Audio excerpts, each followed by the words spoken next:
नमस्कार मित्रों, अब पितृपक्ष की विदाई होने वाली है और शरदकालीन नवरात्रि शुभारंभ होने वाले हैं। शास्त्रों में शरदकालीन नवरात्रि का विशेष महत्व है।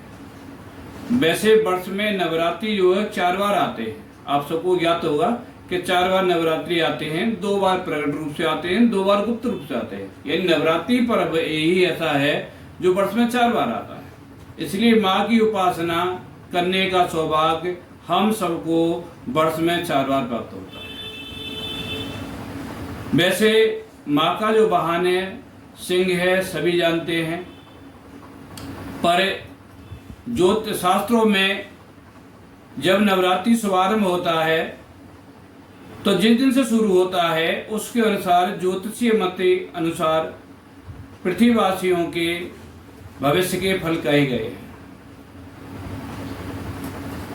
ये ज्योतिषी गणना का विषय है जिसके आधार पर पंचांगी गणना की जाती है और पृथ्वी पर रहने वाले लोगों के भविष्य कहे जाते हैं। तो मैं बहुत लंबी चर्चा में नहीं जाना चाहता, कोई विषय भटक जाएगा, लेकिन ये बात स्पष्ट कर देना चाहता हूं कि इस बार शरदकालीन नवरात्रि का शुभारंभ 26 सितंबर 2022 दिन सोमवार से हो रहा है। जिस वर्ष में नवरात्रि का शुभारंभ रविवार और सोमवार से हो तो माँ का वाहन गज हाथी होता है। जिस वर्ष में नवरात्रि का शुभारंभ शनिवार और मंगलवार से हो तो माँ का वाहन घोड़ा होता है। जिस वर्ष में नवरात्रि का शुभारंभ गुरुवार और शुक्रवार से हो तो माँ का आगमन माँ का डोली में होता है। जिस नवरात्रि का शुभारंभ बुधवार से हो तो माँ नौका में आती है। मित्रों, अब वाहन के अनुसार ही इनके फल कहे गए हैं। जिस वर्ष में माँ गजारूढ़ होके आती है यानी हाथी पे सवार होके आती है, उस वर्ष में पृथ्वी पर वर्षा अधिक होती है, जल प्रलय होती है, चारों ओर जल ही जल होता है। शास्त्रों का मत है किसान खुशहाल होता है, अच्छी पैदा होती है और अधिक वर्षा होने से मौसमी बीमारियों का सिलसिला रहता है, लेकिन किसान को खुशहाली मिलती है, शोक रहता है, बीमारी रहती है, पर किसान खुशहाल होता है। तो मित्रों,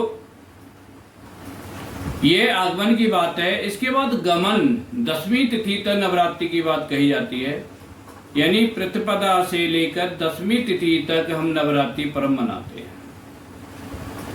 तो देवी का जो गमन है पृथ्वी लोक से वो 10वीं तिथि को होता है, यानी माँ प्रतिपदा वाले दिन स्वर्गलोक से पृथ्वी लोक में आती है और 10वीं वाले दिन सबको आशीर्वाद देती हुई अपने धाम को जाती है। तो शास्त्र में उसकी भी गणना है कि किस दिन जाने पर माँ का क्या आशीर्वाद प्राप्त होता है। अगर 10वीं तिथि सोमवार या रविवार की पड़े तो माँ की गमन की सवारी भैंसा होती है और पृथ्वीवासियों को सुख देकर जाती है। जब 10वीं तिथि शनिवार और मंगलवार की पड़े तो माँ की जो सवारी है वो मुर्गा होती है और पृथ्वीवासियों को मृत्यु तुल्य कष्ट होता है।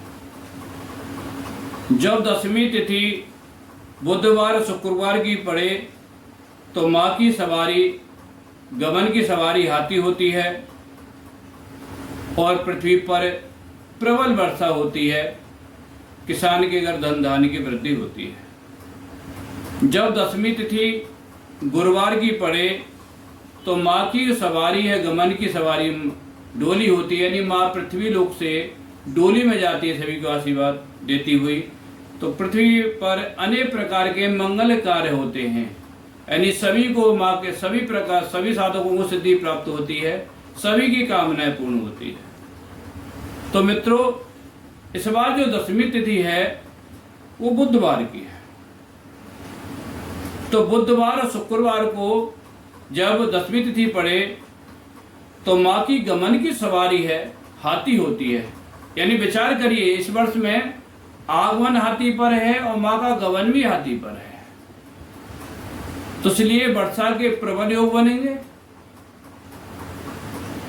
और जल से होने वाली बीमारी लोगों को प्रभावित करेगी। मैं इस बात इसलिए स्पष्ट कर देना चाह रहा हूं कि अभी हम कोरोना जैसी बीमारी से मुक्त नहीं हुए हैं, वो हमारे बीच में है।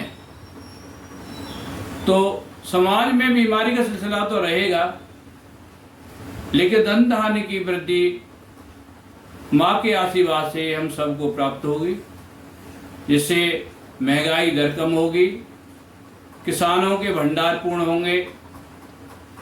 इस वर्ष में किसान खुशहाल रहेगा, पर इसमें घबराने वाली बात नहीं है। आप सच्चे मन से श्रद्धा के साथ माँ की उपासना करें। शरदकालीन नवरात्रि की एक बात और स्पष्ट कर देना चाहता हूँ। जो साधक दुर्गा सप्तशती का पाठ करते हैं तो उत्तम चरित्र में माँ भगवती ने देवताओं को आशीर्वाद देते हुए शरदकालीन नवरात्रि की बात कही है और देवताओं को वरदान दिया है कि शरदकालीन जो उपासना व्रत माँ का करते हैं उनके जीवन से रोग भय सभी का नाश हो जाता है। तो वैसे तो चारों ही नवरात्रि हमारे लिए महत्वपूर्ण है, पर शरदकालीन नवरात्रि बहुत ज़्यादा महत्वपूर्ण है।